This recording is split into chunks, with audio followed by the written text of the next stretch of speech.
મોરબીના જેતપરમાં જે રીતે આંદોલન ચાલી રહ્યું છે અને વિવિધ રીતે આરોપ લગાવવામાં આવી રહ્યું છે કે આંદોલનને તોડવાનો પ્રયત્ન થઈ રહ્યો છે. જે લોકો સીધી રીતે અથવા આડકતરી રીતે આંદોલનને મદદ કરી રહ્યા છે તેમને હેરાન પરેશાન કરવામાં આવી રહ્યા છે.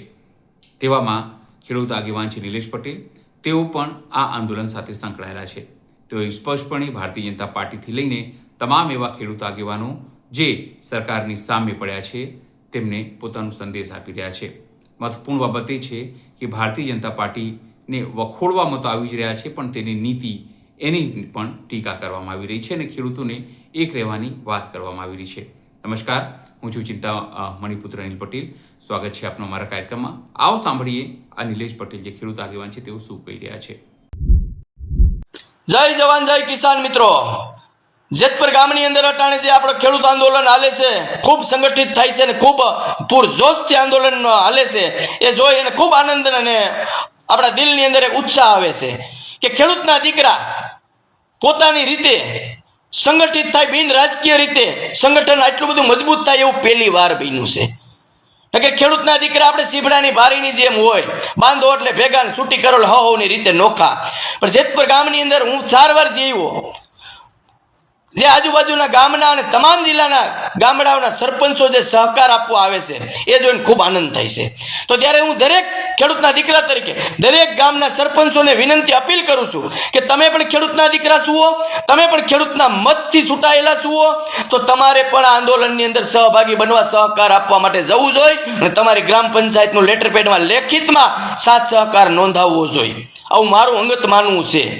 કારણ કે સરકાર સામે લડાઈ લડવી હોય, ગુજરાત લેવલે આંદોલન લઈ જવું હોય, પ્રશ્ન ખાલી થાંભલાનો નથી કે જેતપર ગામની અંદર થાંભલા આવતા હોય આંદોલન થયું એવું નથી.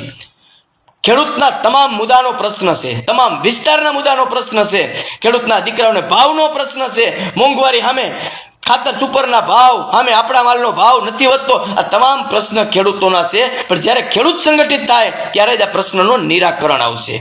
એટલે નિરાકરણ કરવા માટે આપણે સંગઠન મજબૂત કરવાની જરૂર છે. તો દરેક સરપંચોએ, દરેક લોકોએ, દરેક ખેડૂતોએ જેતપરની મુલાકાત લેવી જોઈએ. કારણ કે સરકાર આંદોલન તોડવા માટે સામ દામ દંડ ભેદના તમામ પ્રયત્નો કરે છે અને કર્યા છે. એના મુદ્દા હું 2 બતાવીશ તમને.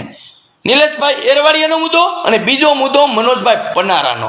આ બંને લાયક લડાયક યોદ્ધાઓ છે. આ બંનેને ડેમેજ કરવા માટે સરકારે તમામ પ્રયત્ન કરી લીધા છે.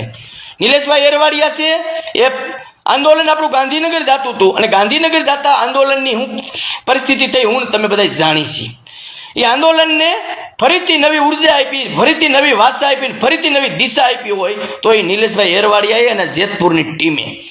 નિલેશભાઈ એરવાડિયાનું જેતપુર ગામ પણ નથી અને એમાં એને ક્યાંય ખેતર પણ નથી, છતાં પણ જેતપુર ગામની અંદર અનશન ઉપર બેઠા અને ત્યાં નિલેશભાઈ એરવાડિયા એટલે એક જાણીતો શહેરો છે, આંદોલનકારી માણસ છે અને નાયક અને લડાયક માણસ છે. એ આપણે બધાએ સ્વીકારી છે.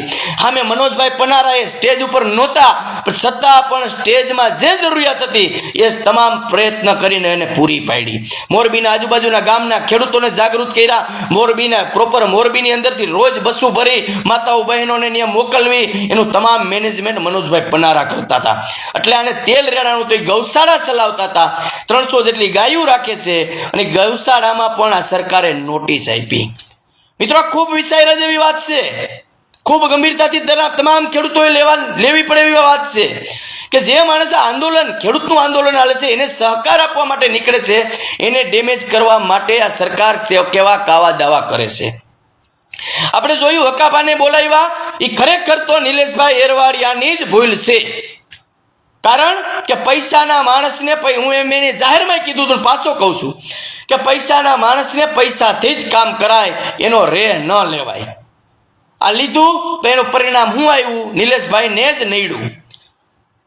કારણ કે ઓડિયો વિડીયો આ બધું આપણે જોઈશી, પણ સમિતિની પણ એક ભૂલ છે કે ઓડિયો વિડીયો આ બધું એનું પાકું કર્યા વગર નિલેશભાઈ એરવાડિયાને સાવણીથી દૂર કર્યા અને એનું અનશન છોડાવવા માટે પણ એને સન્માનથી સાવણી સુધી ન લાવી ગયા.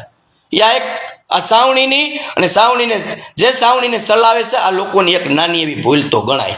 કારણ કે જે પાયાનો પથ્થર છે, જેના થકી આંદોલનને એક ઉર્જા મળી હતી, જે એક નવી દિશાને વાસા મળી હતી, એ જ માણસને ડેમેજ કરવા માટે એવી હકાબા જેવા માણસના કહેવાથી એ ઓડિયો બહાર પાડે અને આપણે આપણા લડાયક યોદ્ધાને બહાર કરી દો. ભૂલ ખરેખર આપણી ખેડૂતના દીકરા તરીકે આપણી ગણાય. હકાબાના વિડીયો આપણે જોઈશી, એની કોમેન્ટો વાંચો ત્યારે તમને ખબર પડે કે ખેડૂતોને કેટલો હકાબા પ્રત્યે પ્રેમ છે.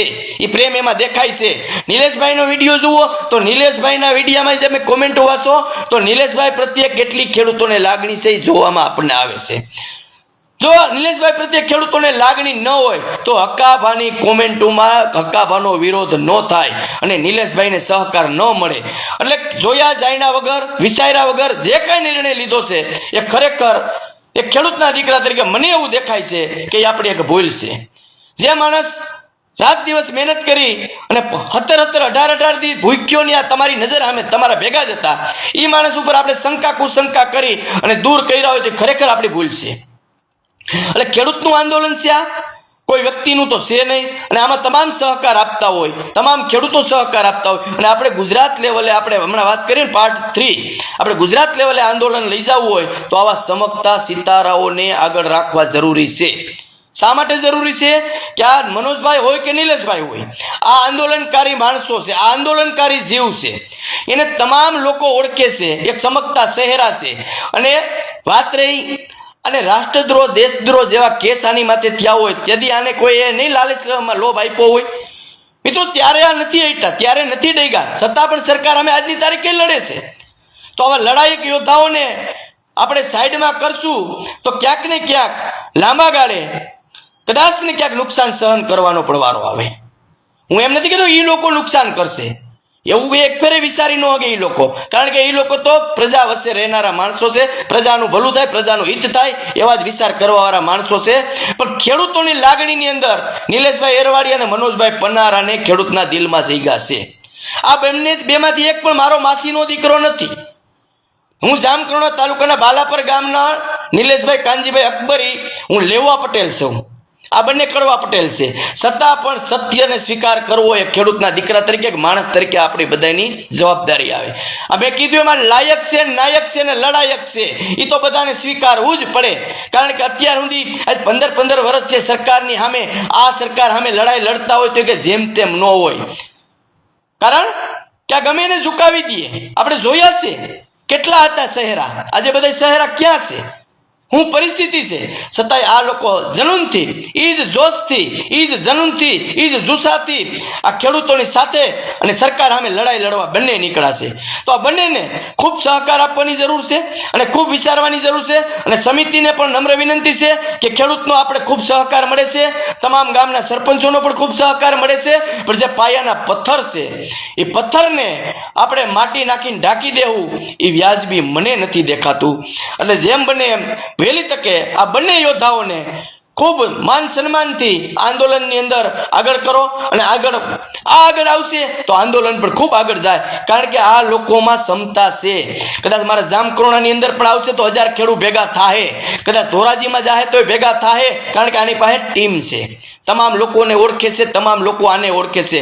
હવે એ બંને મને ઓળખે કે નથી ઓળખતા એ મને નથી ખબર, પણ હું બંનેને ઓળખું છું. આવી રીતે તમામ ખેડૂતો, તમામ લોકો, ભલે સમાજના આગેવાન હતા, આપણો પાટીદાર સમાજ જ્યારે આંદોલન હતું ત્યારે પણ એ સમકતા ચહેરા છે. તમામ 18 વરણ આ ખેડૂતનું આંદોલન છે એ કોઈ સમાજનું નથી, એ તો 18 વરણનું છે. 18 વરણના લોકોનો સહકાર છે અને 18 વરણના લોકોનો સહકાર હોય તો જ આંદોલન આગળ જઈ શકે આપણું, અને તો જ આગળ જાય. અને અત્યારે 18 વરણનો આપણને સહકાર છે એટલે આપણું આંદોલન ટકી રહ્યું છે અને ખૂબ જોશથી હાલી રહ્યું છે. તો આંદોલનને આપણે ટકાવવા માટે તમામ ખેડૂતોની જે પડતી મુસીબતને આપણે નિવારણ કરવું હોય તો આંદોલન શક્તિથી હાલવું જોઈએ, આંદોલન તાકાતથી હાલવું જોઈએ, આંદોલન લાંબુ ટકવું જોઈએ. જ્યાં સુધી આપણી વાતનો નિરાકરણ ન આવે ત્યાં સુધી આંદોલન હાલવું જોઈએ. અને આ આંદોલન હાંકવા માટે ક્ષત્રિયનું કલેજું જોઈ, સામ દામ દંડ ભેદ બધું આવશે. રાષ્ટ્રદ્રોહ દેશદ્રોહ અનેક પ્રકારના કેસ કબાડા થાય, છતાં પણ ડગે નહીં, હટે નહીં એવા માણસો આગળ જોહે. અને એક આપણી કહેવત છે, ગોવાર વગરનું ધણ ને કોઈ દિશા કે દશા હોય નહીં. એટલે ગોવાર યોગ્ય ગોવાર હશે તો આ આંદોલન આપણું ખૂબ જોશથી હાલશે, આગળ જાહે અને દરેક ખેડૂતને ખૂબ આનો લાભ મળશે. એટલે કોઈ પણ મતભેદ હોય નાના મોટા તો એને મનભેદમાં ન બદલો અને મતભેદને દૂર કરી અને આપણા ભાઈઓ છે, આપણા ખેડૂતના દીકરા છે એવી રીતે કરી અને બધાને સાથ સહકાર લઈ અને ખૂબ આ આંદોલન આગળ જાય એવા ખેડૂતના દીકરા તરીકે મને એવી આશા છે કે આપણું આંદોલન ખૂબ શક્તિશાળી બને અને સરકારને ઝૂકવાનો વારો આવે એવું દરેક ખેડૂતના દીકરા ઈચ્છતા હોય કે આ આંદોલન આગળ જાય અને ખૂબ મોટું થાય. વધારે તો નથી કહેતો, મારી વાત સારી લાગે, સાચી લાગે તો દરેક ખેડૂત સુધી પહોંચાડજો અને સમિતિવાળા પણ ખૂબ ગંભીરતાથી આની ઉપર વિચાર કરજો, જેથી કરીને આપણા આંદોલનને ખૂબ વેગ મળે, આપણું આંદોલન તૂટે નહીં. કારણ કે ઓલા ભાઈ હમણાં મને ગમ્યું, નેહુલભાઈ અમૃતિયાએ કીધું ઝુકેગા નહીં સાલા, ઝૂકવું નથી, આપણે અટવું નથી. એટલા માટે આંદોલનને ખૂબ સારા યોદ્ધાઓની જરૂર છે, લાયક, નાયક અને લડાયક યોદ્ધાઓની જરૂર છે અને આ બંને યોદ્ધામાં તાકાત છે. જય હિન્દ, જય ભારત, જય જવાન, જય કિસાન. નિલેશ પટેલની વાત સાંભળીને આપણે શું લાગે છે જરૂરથી અમારા કોમેન્ટ બોક્સમાં કમેન્ટ કરજો. એ સિવાય અમારી યુટ્યુબ ચેનલ લાઈક કરો, સબસ્ક્રાઇબ કરો, બેલ આઇકન દબાવો, સાથે અમારા નવા ઇન્સ્ટા પેજ અને નવા ફેસબુક આઈડીને લાઈક કરો, શેર કરો અને ફોલો કરો. અત્યારે માટે બસ આટલું જ. નમસ્કાર.